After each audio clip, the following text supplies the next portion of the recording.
तो इससे क्या होता है कि जो भी आपका जो कोई भी टीचर जो आपका जो कॉपी चेक करेगा उसको पता हो जाता है कि क्वेश्चन को सॉल्व किए, उसको फिर से रीवेरीफाई कीजिए। आपको पता है कि इस क्वेश्चन का आंसर क्या है, लेकिन जब भी आप लिखते हैं तो कभी कभी कुछ ना कुछ आपका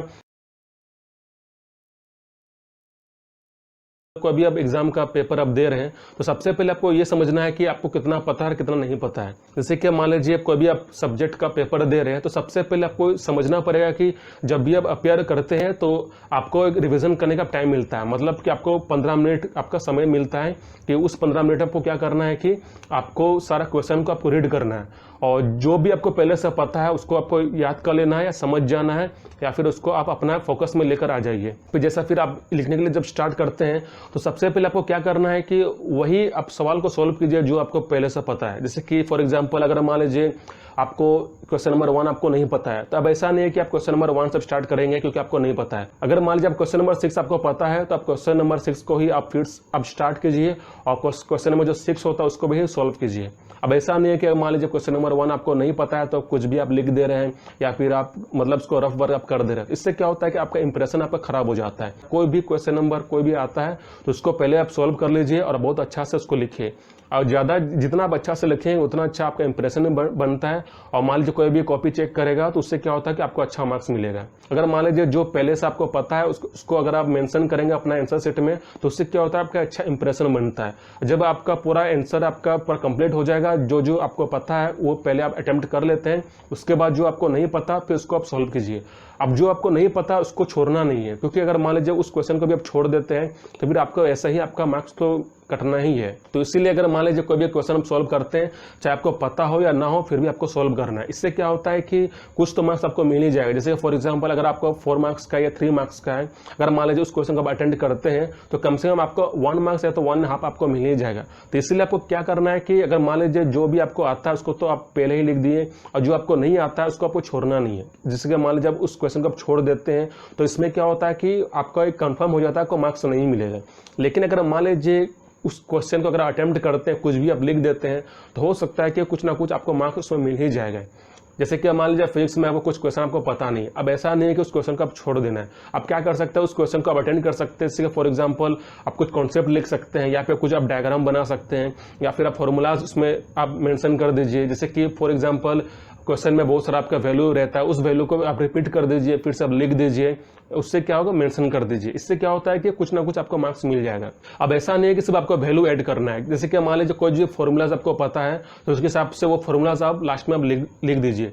अब लेकिन ये वाला जो प्रोसेस है उसको पहले आपको नहीं करना है। अगर मान लीजिए ये प्रोसेस अगर आप फर्स्ट में अगर करते हैं तो इससे क्या होता है कि जो भी आपका जो कोई भी टीचर जो आपका जो कॉपी चेक करेगा उसको पता हो जाता है कि आपको पहले से कुछ नहीं पता है और उससे क्या होता है कि आपका इंप्रेशन भी खराब हो जाएगा। तो इसीलिए आपको क्या करना है कि जो क्वेश्चन आपको पहले पता है उसको पहले से आप लिख दीजिए, पहले आप मेंशन कर दीजिए। उसके बाद अगर आपके पास समय बच जाता है तो फिर आपको क्या करना है कि जो चीज़ आपको नहीं पता उसको अच्छा से मेंशन करके एक इंप्रेशन देके उसको लिखिए। उसमें आप क्या कर सकते हैं, आप इक्वेशन लिख सकते हैं या फॉर्मूलास बना सकते हैं।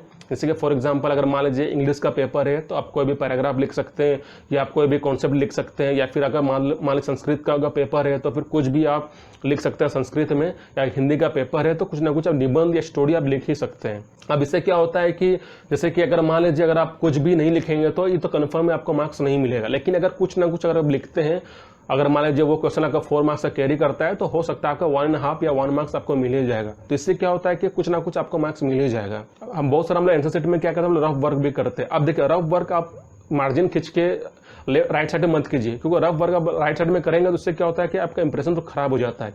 जितना भी आप रफ वर्क जो करते हैं आप लास्ट पेज में कीजिए। लास्ट पेज में करने से क्या होता है कि आपको जो भी कॉपी चीज जो चेक करेंगे उनको एक अच्छा इंप्रेशन जमता है। जैसे कि मान लीजिए आपका फिजिक्स का पेपर है, अब फिजिक्स के पेपर में क्या होता है कि जैसे कि आप क्वेश्चन 1 का सॉल्व किए, क्वेश्चन 2 का सॉल्व किए और क्वेश्चन 5, 6 का भी सॉल्व किया और साइड में आप क्या किया कि आप मतलब रफ वर्क किया। तो इससे क्या होता है कि आपका जो आंसर है और रफ वर्क दोनों मिक्स हो जाएगा। तो इससे क्या होता है कि अब आपका जो पेपर है आपका बहुत बड़ा बड़ा लगेगा।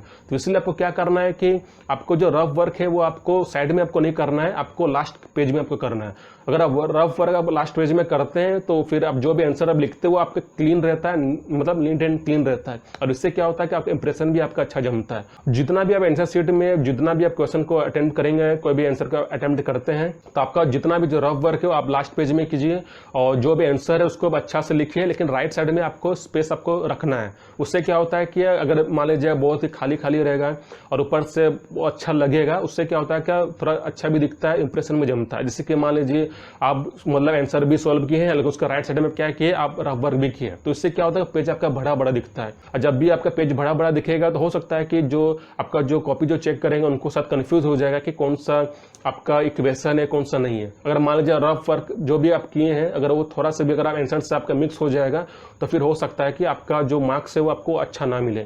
तो इसीलिए जब भी आप रफ वर्क करते हैं उसको लास्ट पेज में कीजिए। आपको मेन पेज में आपको रफ वर्क नहीं करना है। मेन पेज में आपका जो पहला जो पेज होता है, मेन पेज में आपको अच्छा से आपको लिखना है, सिर्फ आंसर ही लिखना है, और जितना भी जो रफ वर्क जो होता है आपको लास्ट पेज में ही करना है। उसके बाद क्या करना है कि आपको टाइम टेबल के हिसाब से जब आपका कंप्लीट हो जाएगा, या फिर जैसे कि आपका 3 घंटा होने वाला है या 2 घंटा होने वाला है, जब आपका लास्ट टाइम जब बचेगा, तो फिर आपको क्या करना है कि आप आखिरी का जो 10 मिनट होता है या 20 मिनट जो होता है उसमें आप फिर से मतलब वेरिफिकेशन कीजिए।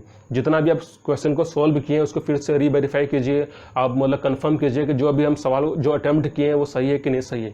कभी कभी क्या होता है कि हम लोग जो भी लिखते हैं वो पता तो रहता है कि हम लोग क्या लिख रहे हैं, लेकिन हम लोग का जो हैंड राइटिंग में कुछ कुछ आपका स्पेलिंग मिस्टेक हो जाता है, या फिर जैसे आप न्यूमेरिकल्स कुछ भी वैल्यू सब लिख रहे हैं, तो हो सकता है कि माइंड के हिसाब से आपका प्रैक्टिस में लिखने के हिसाब से वो लिखाता नहीं है। कभी कभी आप माइंड आप सोच लिए 5, लेकिन कभी कभी जब भी आप लिखते हैं तो आपका 3 या 2 लिखा जाता है। तो इसलिए कभी कभी क्या होता है कि ज्यादा आपको पता है कि इस क्वेश्चन का आंसर क्या, लेकिन जब भी आप लिखते हैं तो कभी कभी कुछ ना कुछ आपका टेक्स्ट में या न्यूमेरिकल्स में या कोई भी अल्फाबेट में आपका थोड़ा मतलब स्पेलिंग आपका मिस्टेक हो जाता है। तो इसलिए आपको क्या करना है कि लास्ट में जब आपका 15 मिनट या 20 मिनट आपका बचता है, तो आपको लास्ट में क्या करना है कि आपको फिर से कंफर्म करना अपने आंसर शीट को, जितना भी जो क्वेश्चन है उसको फिर से आप मतलब मिला लीजिए, कंफर्म कर लीजिए कि आप इस क्वेश्चन का अच्छा आप आंसर लिखे हैं। उसके बाद फिर से वेरिफिकेशन कर लीजिए आप कौन सी जगह में अटेम्प्ट किए हैं, ये पूरा करके फिर आप थोड़ा आपको अच्छा भी महसूस होगा। उससे क्या होता है कि कभी कभी क्या होता है कि हम लोग रीचेक नहीं करते हैं, फिर हम लोग भूल जाते हैं कि कभी कभी क्या होता है कि आप आंसर तो लिख दिए हैं, लेकिन आप क्वेश्चन कौन सा आप क्वेश्चन अटेम्प्ट किए वो आप लिखे नहीं। जैसे कि फॉर एग्जांपल आप क्वेश्चन नंबर 4 का आप अटेम्प्ट किए हैं, लेकिन आप क्वेश्चन नंबर जो 4 है वो आप मेंशन नहीं किए हैं अपने आंसर शीट में। तो चलिए आज का सेशन हम लोग यहीं पर एंड करते हैं।